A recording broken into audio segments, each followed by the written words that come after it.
Assalamualaikum warahmatullahi wabarakatuh. Waalaikumsalam warahmatullah. Bismillahirrahmanirrahim. Alhamdulillahil fattahil alim. Al-wahhabil karim. Wassalatu wassalamu ala sayyidina Muhammadin Allahumma shalli al-ghafir alaih. rahim. Wa ala alihi wa sahbihi wa man tabi'ahum fi siratil mustaqim. أما بعد فرب اشرح لي صدري ويسر لي أمري واحلل عقدة من لساني يفقه قولي ربنا زدنا علما وارزقنا فهما اللهم إلى حضرة النبي المصطفى محمد رسول الله صلى الله عليه وسلم وآله وصحبه وذريته وأمته خصوصا إلى مشايخنا وأساتذتنا ومعلمينا ذوي الحقوق علينا أجمعين ونخص خصوصا إلى الشيخ محمد جمال الدين بن محمد سعيد القاسمي وحجة الإسلام الإمام محمد بن محمد الغزالي رحمهم الله وإلى أنفسنا نحن الحاضرين والحاضرات مع أهل كل منا الفاتحة أعوذ بالله من الشيطان الرجيم بسم الله الرحمن الرحيم الحمد لله رب العالمين الرحمن الرحيم مالك يوم الدين إياك نعبد وإياك نستعين اهدنا الصراط المستقيم صراط الذين أنعمت عليهم غير المغضوب عليهم ولا الضالين آمين آمين Alhamdulillah wa syukurillah. Pagi hari ini kita masih diberi kemudahan dan kesempatan untuk melanjutkan ikhtiar kita untuk terus menjadi hamba yang lebih baik. Alhamdulillah kita lanjutkan taklim kita pada subuh kali ini yang masih dengan kitab Mau'izatul Mu'minin min Ihya Ulumuddin. Bismillahirrahmanirrahim. Allahumma salli ala sayyidina Muhammad wa ala ali sayyidina Muhammad. Fadilatus sujudi, keutamaan sujud. Qala Rasulullah sallallahu alaihi wasallam, ma min muslimin yasjudu lillahi sajdatan illa rafa'ahu Allahu biha darajatan wa hatta anhu biha sayyi'atan. Rasulullah sallallahu alaihi wasallam bersabda, tidaklah seorang muslim bersujud kepada Allah sajdatan dengan satu kali sujud illa melainkan kecuali rafa'allahu biha darajatan, Allah angkat ia dengan satu kali sujudnya itu darajatan, satu derajat. Wahatta, dan Allah hapus anhu dari dirinya biha dengan satu kali sujudnya itu sayiatan, satu keburukan. Jadi setiap kali kita bersujud lillahi ta'ala, kepada Allah subhanahu wa ta'ala dan karena Allah subhanahu wa ta'ala, ya, di antara fadilahnya adalah keburukan kita dihapus dan derajat kita diangkat. Ya. Jadi setiap kali seorang hamba merendah di hadapan Allah Subhanahu wa taala, ia justru akan ditinggikan derajatnya oleh Allah Subhanahu wa taala.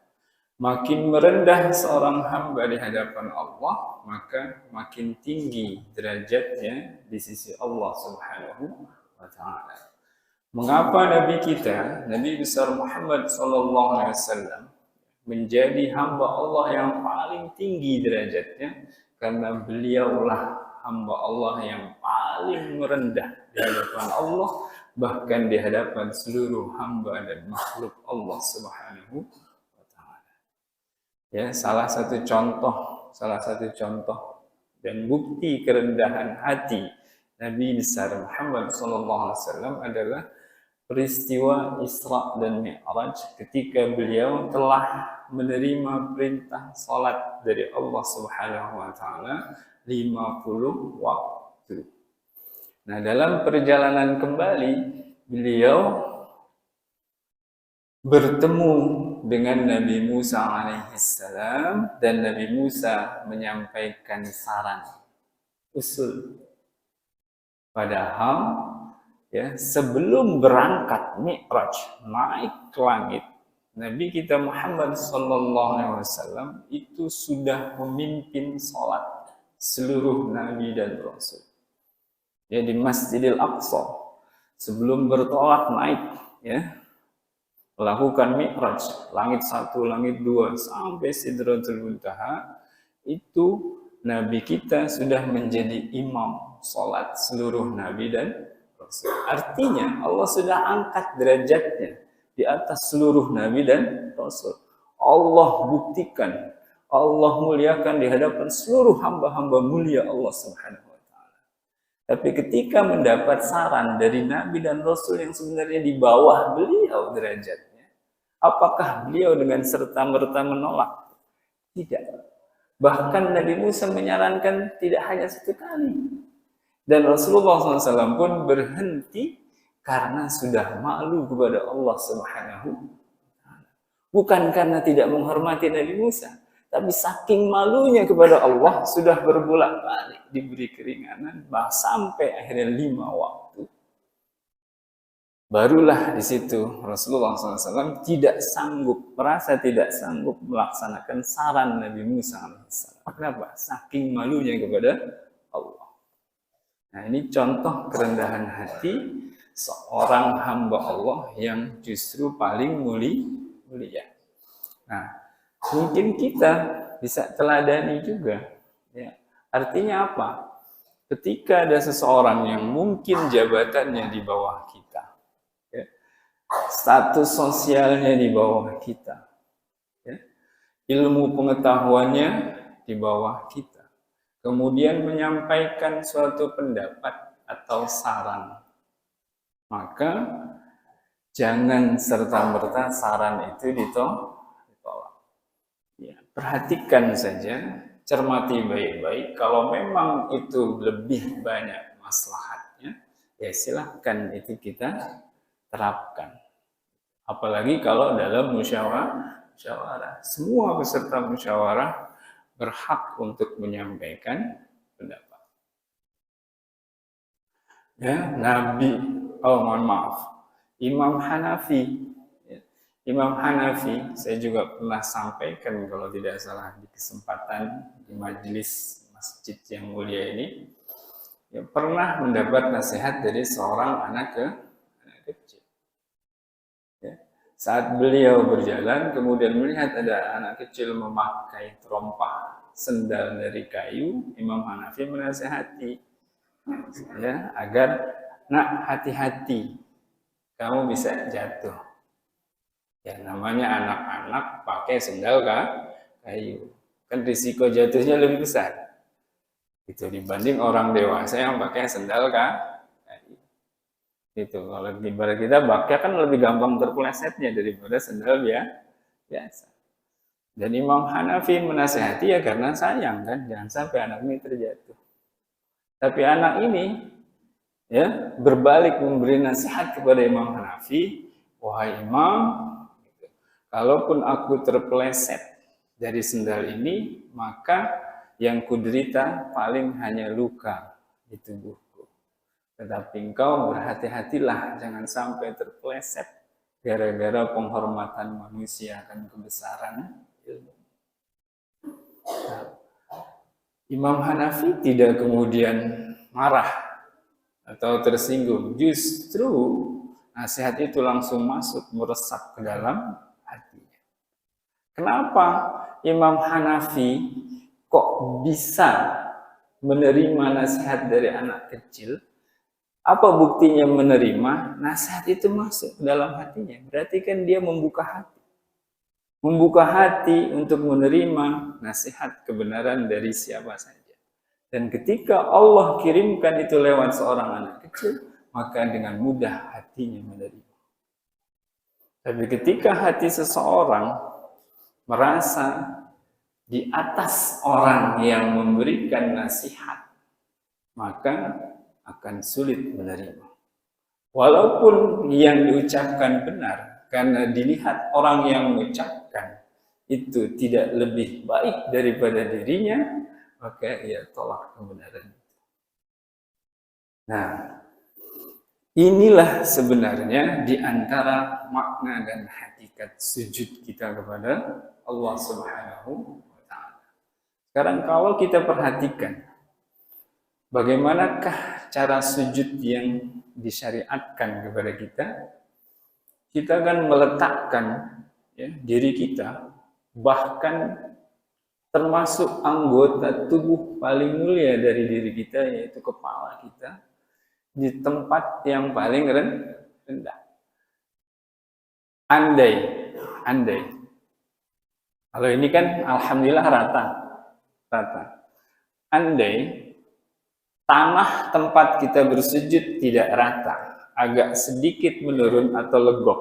Di bagian kita berdiri segini, kemudian legok. Di bagian kita sujud dia lebih rendah. Ya. Apakah kita sujud meletakkan kepala kita tetap di tanah yang legok, yang lebih rendah itu, atau diangkat sedikit supaya sejajar dengan tanah yang kita injak? Sah nggak? Kalau kita sujud diangkat sedikit, kan yang ini tanahnya legok gitu, biar sama dengan tanah yang kita injak dengan kaki kita, nggak sah sujudnya, karena kan sujudnya harus nempel. Artinya Allah Subhanahu wa Ta'ala mengajarkan, letakkanlah dirimu serendah-rendahnya sampai mentok.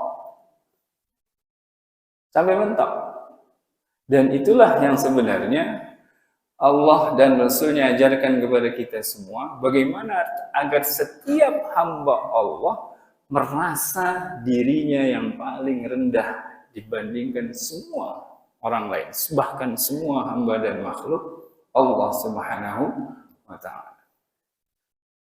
Semua. Jangankan terhadap orang yang sudah sama-sama Allah mudahkan untuk jadi orang baik atau orang taat. Sesama orang yang rajin sholat. Ini aja kita nggak boleh, merasa lebih baik. Nah, jangankan yang itu. Kepada orang yang kita lihat dengan mata kepala kita masih berkubang dalam lembah kemaksiatan pun, kita tidak boleh merasa lebih baik. Saya juga pernah sampaikan bagaimana kisah Nabi Musa alaihissalam. Allah perintahkan cari, bawa satu makhluk yang lebih hina daripada dirimu. Musa diberi waktu. Singkat cerita, Nabi Musa datang ke tempat yang Allah perintahkan, ke Sina, tempat biasa Nabi Musa menghadap kepada Allah, berdialog dengan Allah Subhanahu wa Ta'ala. Nabi Musa menyampaikan permohonan ampun dan maaf kepada Allah Subhanahu wa Ta'ala. Mohon ampun karena tidak bisa melaksanakan apa yang Allah perintahkan. Mohon ampun ya Allah, hamba tidak bisa menemukan satupun makhluk yang lebih hina daripada diri hamba. Padahal Nabi Musa sebelumnya sudah mencari-cari dan sudah ketemu gelandangan misalnya. Gelandangan yang pakaiannya kotor, lusuh, cobang, makannya aja dari sampah, pungut. Nabi Musa juga sudah ketemu orang ahli maksiat. Kerjaannya mabok-mabokan, sholat nggak pernah. Bahkan Nabi Musa juga sudah ketemu babi, binatang yang dinas dalam Al-Quran sebagai haram dan najis. Bahkan najisnya dalam fikih najis mughalladhah, najis berat. Nabi Musa sudah ketemu itu semua, tetapi Nabi Musa tetap menghadap kepada Allah Subhanahu wa Ta'ala dengan mengatakan, hamba tidak bisa menemukan satupun makhluk yang lebih hina daripada diri hamba. Padahal Nabi dan Rasul. Kurang soleh apa Nabi Musa? Ya kan? Bahkan beliau bukan Nabi dan Rasul sembarangan. Termasuk ulul azmi, the best five of prophets. 5 Rasul terbaik. Begitu mulia. Rasulullah SAW juga mengabarkan bahwa kelak di hari akhir nanti, ya, saat umat manusia dibangkitkan oleh Allah Subhanahu wa taala setelah dimatikan, Rasulullah SAW mengabarkan Rasulullah bangkit, Rasulullah sudah melihat ada Nabi Musa bertengger di arsy Allah Subhanahu wa taala. Jadi sampai Rasulullah mengatakan nggak tahu siapa yang lebih dulu dibangkitkan oleh Allah. Karena Rasulullah dibangkitkan, Rasulullah melihat sudah ada Nabi Musa di arsy Allah Subhanahu. Nabi yang begitu mulia. Tetapi Allah perintahkan cari satu makhluk yang lebih hina daripada dirimu. Dan beliau dengan jujur mengatakan, hamba tidak bisa menemukan satu makhluk yang lebih hina daripada hamba. Dan apa firman Allah Subhanahu wa taala menanggapi laporan Nabi Musa alaihissalam ini? Firman Allah, wahai Musa, seandainya engkau bawa satu makhluk saja ke hadapanku yang kau anggap lebih hina daripada dirimu, ku cabut kenabianmu. Ya, seandainya kau bawa satu saja makhluk ke hadapanku yang kau anggap lebih hina daripada dirimu, ku cabut kenabianmu. Jadi inilah sebenarnya, ya, ajaran untuk semua hamba Allah. Kalau hamba-hamba yang golongan mulia saja Allah perintahkan, Allah ajarkan, Allah didik untuk merasa lebih hina dari semua makhluk. Bukan hanya semua manusia, tapi dari semua makhluk. Apalagi kita. Nah, inilah salah satu makna hakikat sujud. Kita merendahkan diri kita sampai mentok tempat yang paling rendah. Seandainya masih ada di tanah lebih rendah, nih tanahnya turun, kita turun lagi. Nah, ini di antara makna hakikat sujud. Rendahkan diri kita di tempat yang paling rendah, habis, mentok. Ya. Nah, ini makna sujud. Karena itu sangat wajar ketika Rasulullah SAW mengabarkan tadi, bila seorang hamba bersujud maka Allah angkat derajatnya. Ya.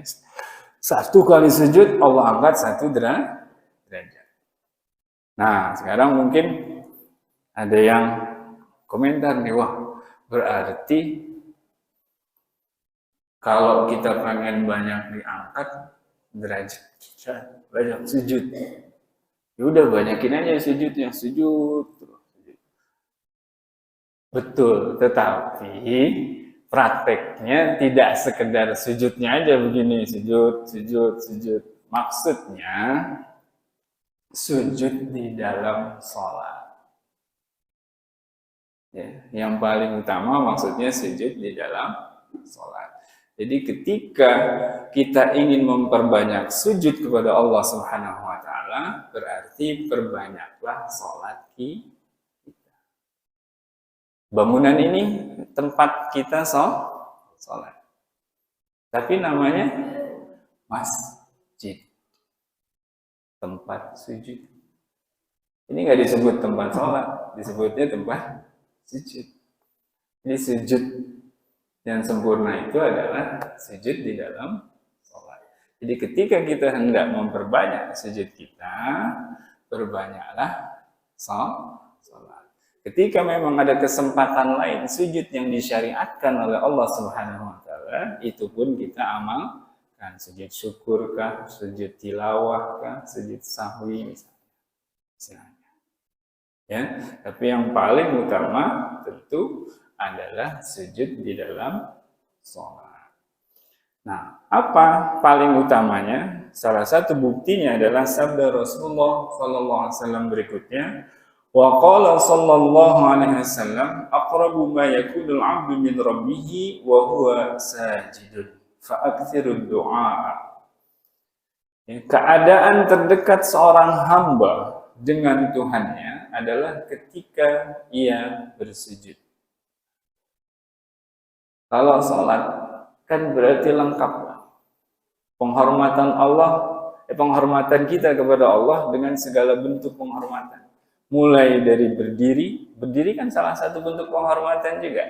Ketika kita melihat ada datang orang yang kita hormati, kita lagi duduk, apa yang kita lakukan? Berdiri. Itu, berdiri berarti salah satu bentuk penghormatan. Kemudian kita angkat tangan, takbir, mengagungkan. Kemudian kita ruku juga bentuk penghormatan. Orang Jepang lakukan itu, hormat. Bentuknya sama kayak ruku. Dan yang paling tinggi adalah sujud. Kenapa? Karena di situ kita paling merendahkan diri kita di hadapan Allah sampai mentok.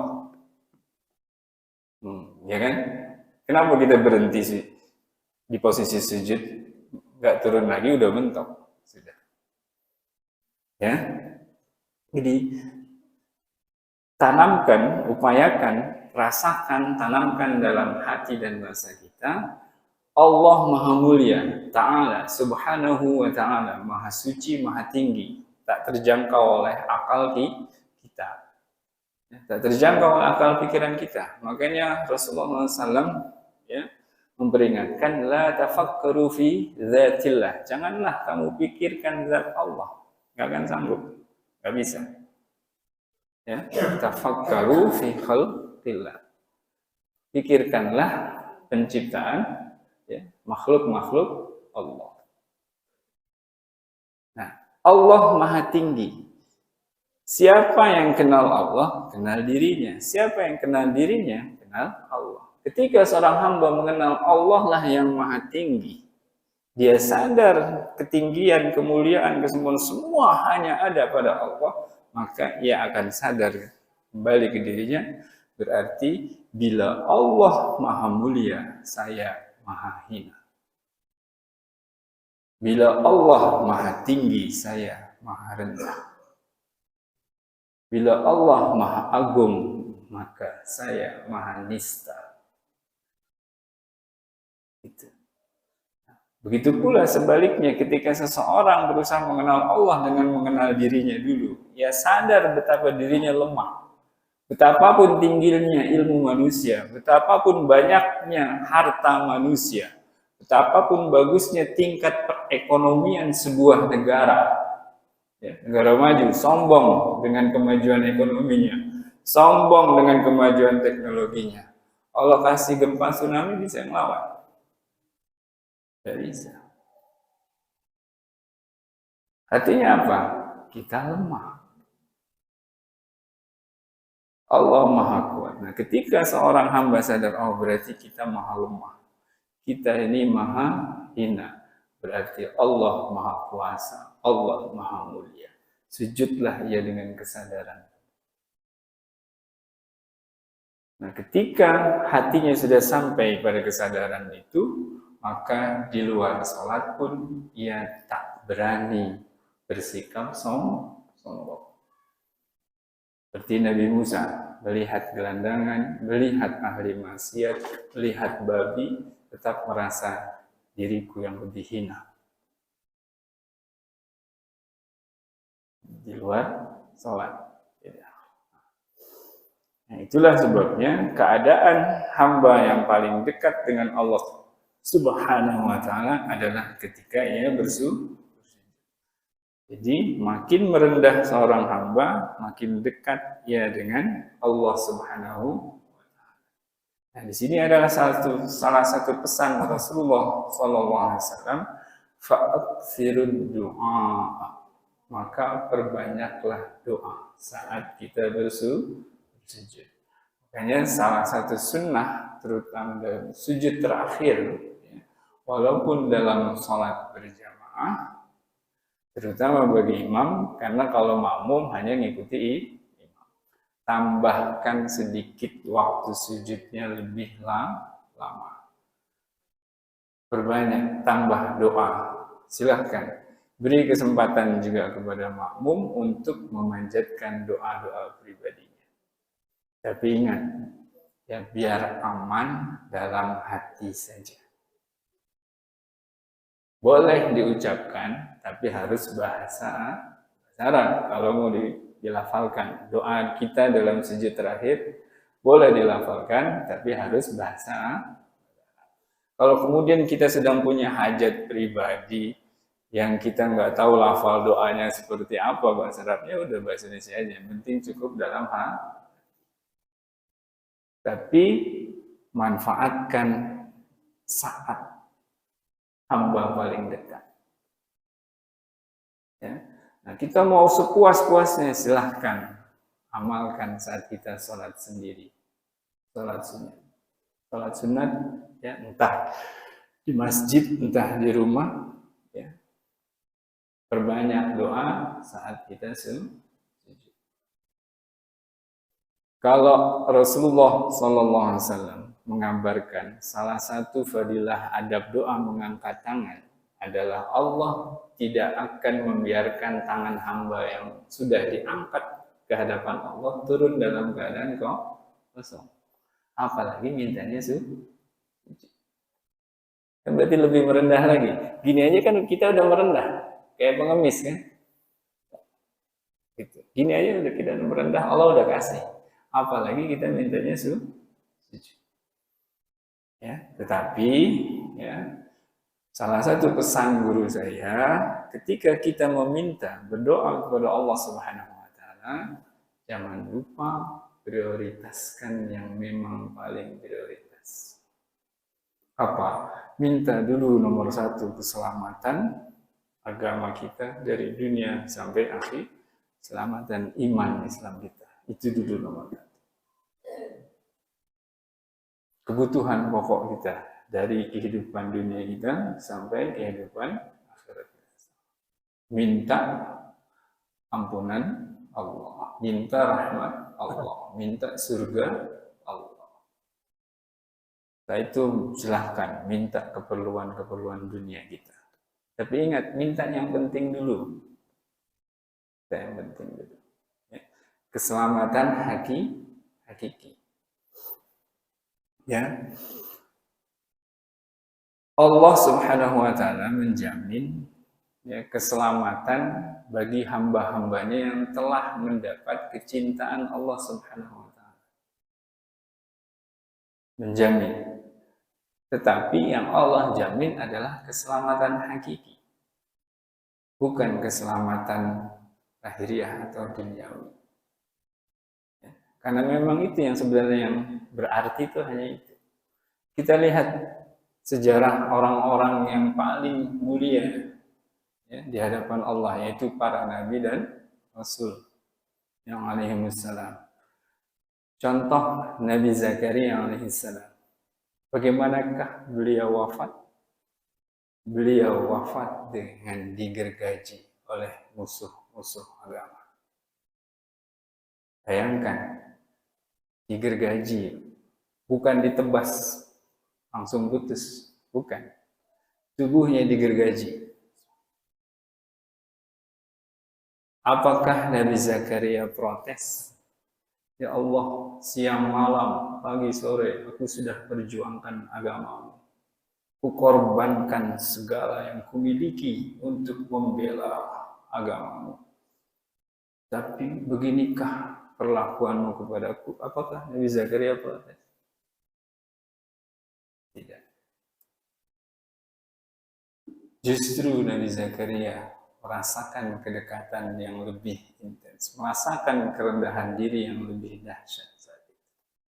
Puncak Nabi Zakaria merendahkan, menghinakan dirinya di hadapan Allah Subhanahu wa taala.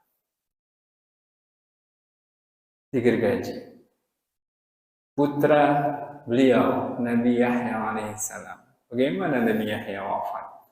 Kepalanya dipenggal, ditenteng, dibawa ke hadapan raja yang menjadi musuh agama. Padahal kedua nabi ini pasti hamba yang Allah cintai. nabi, rasul, masuk 25 nabi dan rasul. Tetapi cara seseorang mati, kondisi kematian seseorang lahiriahnya itu tidak bisa menjadi ukuran kemuliaan seseorang di sisi Allah Subhanahu. Jadi jangan kita menilai kemudian ketika ada seseorang matinya mengenaskan, wah kayaknya kurang salah itu kena azab tuh. Enggak begitu. Para nabi, para rasul banyak yang dibunuh. Apakah terus kita memvonis, oh berarti kalah baik sama yang membunuh? Derajatnya kalah sama yang membunuh? Enggak begitu. Ya, itu. Nah, keselamatan yang Allah jamin adalah keselamatan hakiki. Iman Islamnya Allah jamin selamat dari dunia hingga akhirat. Itu jaminan Allah untuk hamba-hamba yang Allah kasihi. Ya, hati-hati. Begitu juga kondisi materi, nggak bisa juga jadi ukuran kemuliaan seorang hamba di hadapan Allah Subhanahu wa Ta'ala. Kemarin-kemarin kan sempat ada beredar, katakanlah, ya, komentar kalau ada orang hidupnya susah, ya, miskin, terus melarat, terus sengsara, terus itu kemarin-kemarin ada komentar yang menilai berarti agamanya belum benar, dia belum soleh, belum benar, belum baik dalam menjalankan agama. Kalau benar nggak mungkin miskin. Dia sejarah Nabi dan Rasul, manusia paling mulia di sisi Allah. Berapa sih Nabi yang kaya? Ada yang bisa sebutkan 5 Nabi kaya? Paling 3 yang bisa disebutkan, Nabi Daud, Nabi Sulaiman, Nabi Yusuf. Yang terkenal, sisanya miskin. Nabi Isa, sisir aja nggak punya. Nabi Isa alaihissalam salah satu ulul azmi, dan beliau terkenal Nabi paling miskin. Sisir aja nggak punya. Beliau cukup menyisir dengan jari tangannya. Sisir beliau nggak simpan. Tidur dimanapun, langit jadi atap, bumi jadi kasurnya. Apa itu orang nggak benar agamanya? Kurang soleh, gitu. Kan kemarin-kemarin suka ada gitu kan? Oh hidupnya susah, berarti agama lu belum benar. Nggak begitu. Justru makin dekat seorang hamba kepada Allah, makin besar ujian. Hati-hati. Makin dekat seorang hamba kepada Allah, makin tinggi derajatnya, makin besar anginnya, makin kencang lagi. Jika ada seorang sahabat mengutarakan cintanya kepada Rasulullah SAW, kemudian Rasulullah tanya balik, betul kamu cinta kepada? Betul. Tanya ya betul. Kalau gitu kata Rasulullah SAW, siap-siaplah ujian akan datang kepadamu bertubi-tubi.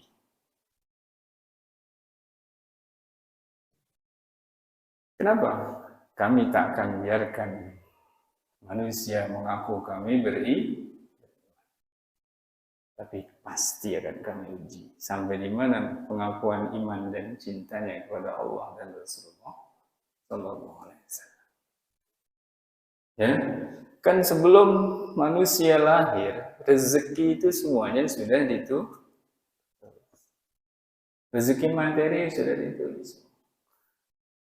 Ikhtiar kita bagaimana menjadi hamba Allah sebaik mungkin.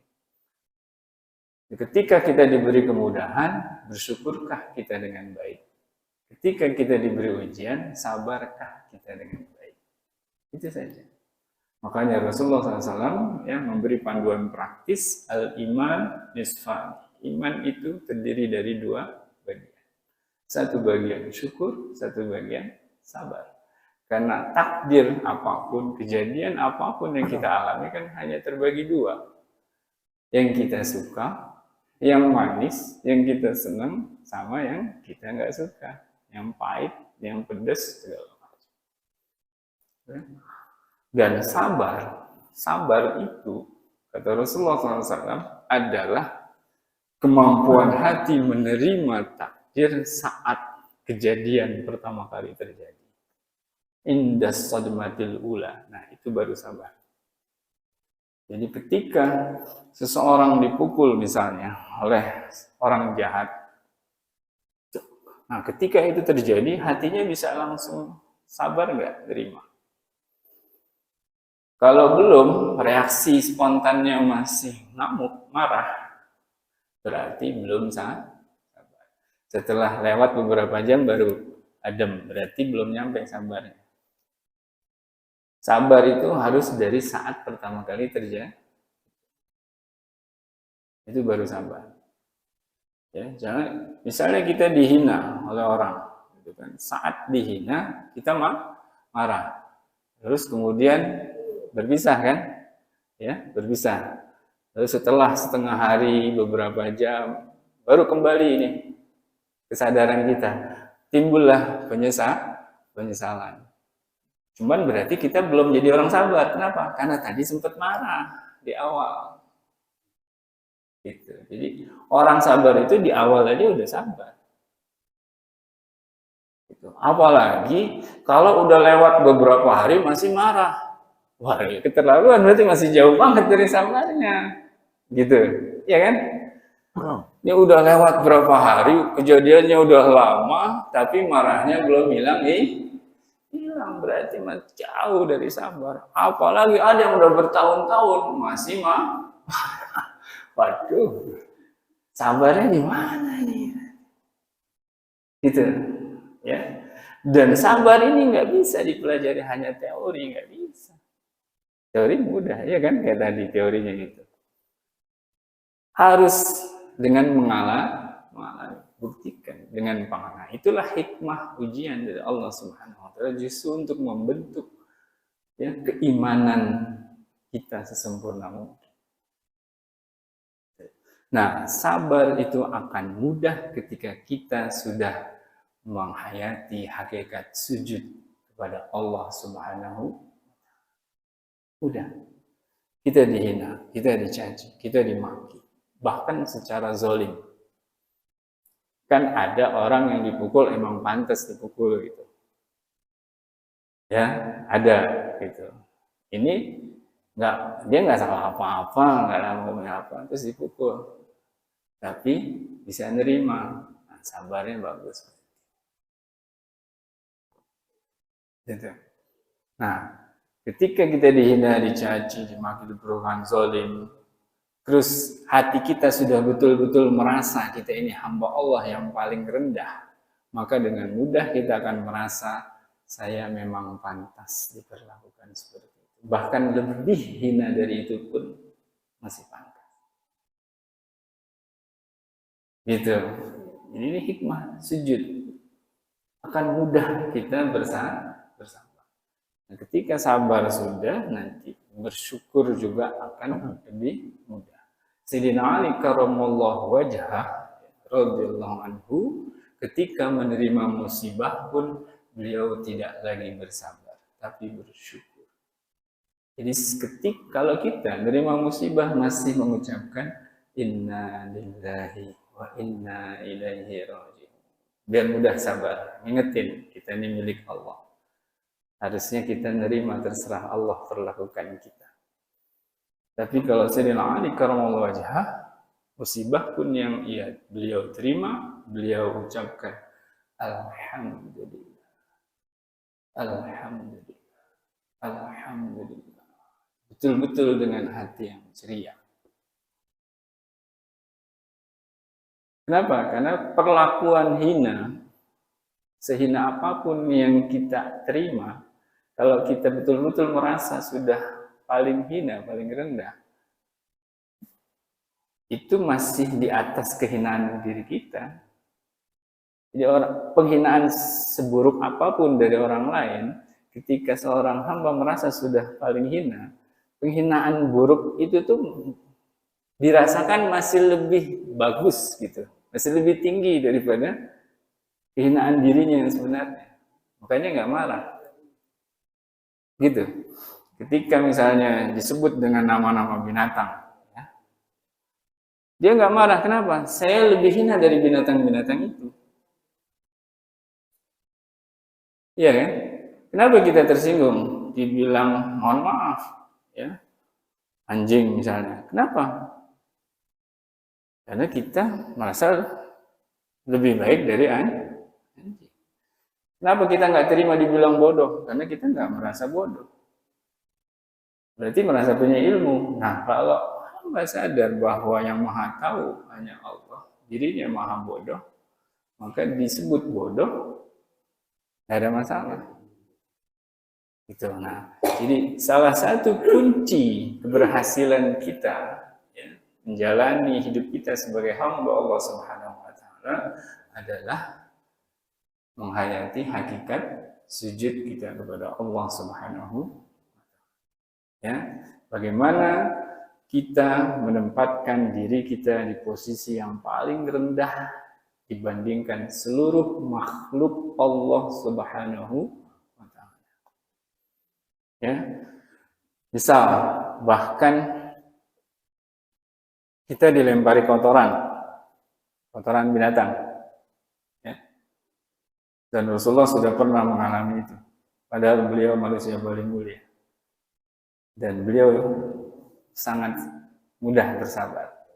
Ya karena tadi ketawaduan beliau paling tinggi. Sehingga mudah hati beliau menerima. Nah, kalau buat kita harusnya lebih mudah kalau kita emang benar-benar hina kan gitu. Dilempari kotoran. Nah, buat orang yang merasa kotoran yang mereka lempar kepada diriku ini masih lebih mulia daripada diriku. Saya masih harus cium tangan sama kotoran ini gitu kalau ibaratnya gitu. Masih muliaan kotoran ini. Kira-kira dia tersinggung nggak? Enggak. Sama kotoran ini aja saya sebenarnya masih harus cium tangan karena muliaan kotoran ini ibaratnya kalau bahasa. Apa? Hiasannya kan gitu. Ya. Nah, kira-kira hati orang ini bahagia nggak? Pernahkah hatinya tergores? Di awal-awal mungkin proses, tapi ketika dia sudah mencapai hakikat ini, dia sudah tenang, sudah kebal, dia akan selalu tenang, bahagia. Dia akan mencapai nafsul mutmainnah, jiwanya sudah tenang, diapain aja udah tenang. Ya, nah mudah-mudahan ya semoga Allah Subhanahu Wa Taala mengampuni segala kelancangan kita di hadapan Allah Subhanahu Wa Taala, karena sebenarnya setiap saat kita selalu di hadapan Allah Subhanahu Wa Taala. Kapan Allah nggak ada, ya kan? Allah lebih dekat daripada urat leher kita karena tidak berjarak. Dan semoga Allah lanjutkan ampunan Allah Subhanahu Wa Taala bagi kita semua dengan hidayah dan taufiknya agar kita betul-betul menjadi hamba yang pandai bersujud kepada Allah Subhanahu Wa Taala sesuai dengan yang telah diamalkan dan diajarkan oleh para nabi dan rasulnya. Salam terlebih oleh Nabi besar Muhammad Sallallahu Alaihi Wasallam. Terakhir, di sini ada firman Allah Subhanahu wa taala, wa qala ta'ala simahum fi wujuhihim min atharis sujud. Ya. Ada firman Allah Subhanahu wa taala memuji orang yang bersujud bahwa ya ada tanda di wajah mereka yang sangat jelas ya, dari bekas sujud. Tapi ya, bekas sujud yang bagaimana? Yakni nurul khusyu'i fihi yushriku minal batini ala zahir. Cahaya kekhusyuan. Bukan hitamnya kulit di kening, di jidat. Bukan. Bekas sujud di sini maksudnya cahaya kekhusyuan. Karena makin sering seorang hamba merendah di hadapan Allah, maka makin tinggi derajatnya, cahaya yang Allah berikan juga makin banyak. Nur Allah masuk ke dalam hatinya makin banyak, sehingga saking besarnya intensitas cahaya dalam hatinya, di batinnya itu memancar sampai ke wajahnya. Itu maksudnya. Dan itu ya tidak bisa setiap orang melihat, karena itu tidak terlihat dengan mata kepala, tapi dengan mata hati lagi. Ya, gitu. La ya'lamul wali illal wali. Tidak tahu kekasih Allah kecuali sesama kekasih Allah. Nah, itu bukan sujud ya, jadi cahaya kekhusyuan. Bagaimana kita betul-betul saat kita sujud, posisikan diri kita di posisi yang paling rendah dari semua makhluk Allah Subhanahu wa Ta'ala. Setiap kali kita menemukan ada satu makhluk hina, posisikan diri kita lebih hina dari makhluk itu. Ketemu lagi, kita lebih hina. Ketemu lagi, kita melihat anjing, wah anjing hina. Berarti posisikan kita lebih hina daripada anjing. Terus ketemu babi, wah babi lebih hina nih dari anjing. Gitu, karena najisnya enggak khilafiyah. Sama-sama haram, tapi kalau anjing kan khilafiyah. Ada yang bilang najis, ada yang enggak. Kalau babi, di Nas Quran dibilang najis. Berarti babi lebih hina daripada anjing. Nah, kita melihat Allah, kita posisikan diri kita lebih rendah lagi daripada itu. Terus kita ketemu lihat, oh, babi buang air, ada kotoran babi. Kotoran babi sama babi lebih hina mana? Lebih hina kotorannya. Kita tempatkan lagi lebih hina dari kotoran babi. Sekali. Itu yang pelajaran yang saya terima dari guru saya. Bagaimana kita belajar merendahkan diri kita di posisi yang paling rendah. Jadi salah satu teknisnya, setiap kita merasa ada sesuatu, melihat ada sesuatu yang hina, kita harus menempatkan diri kita lebih hina lagi daripada sesuatu yang dianggap hina. Mohon maaf lahir batin dari saya, wallahu a'lam bishawab. Ya, alhamdulillah, mohon maaf sekali lagi dari saya, mohon maaf lahir batin. Semoga kita semua ya, selalu mendapat limpahan maghfirah Allah Subhanahu wa taala, perlindungan Allah Subhanahu wa taala, pertolongan Allah Subhanahu wa taala, hidayah dan taufik yang terus Allah sempurnakan hingga kita menjadi hamba yang patuh sempurna kepada Allah Subhanahu wa taala. Amin ya rabbal alamin. Al-Fatihah. أعوذ بالله من الشيطان الرجيم بسم الله الرحمن الرحيم الحمد لله رب العالمين الرحمن الرحيم مالك يوم الدين إياك نعبد وإياك نستعين اهدنا الصراط المستقيم صراط الذين أنعمت عليهم غير المغضوب عليهم آمين آمين واعف عنا يا كريم اغفر لنا واغفر ارحمنا ارحمنا يا أرحم الراحمين يا أرحم الراحمين يا أرحم الراحمين. اللهم ثبتنا على الإسلام وثبتنا على الإيمان وثبتنا على الإحسان من دار الدنيا إلى دار الآخرة.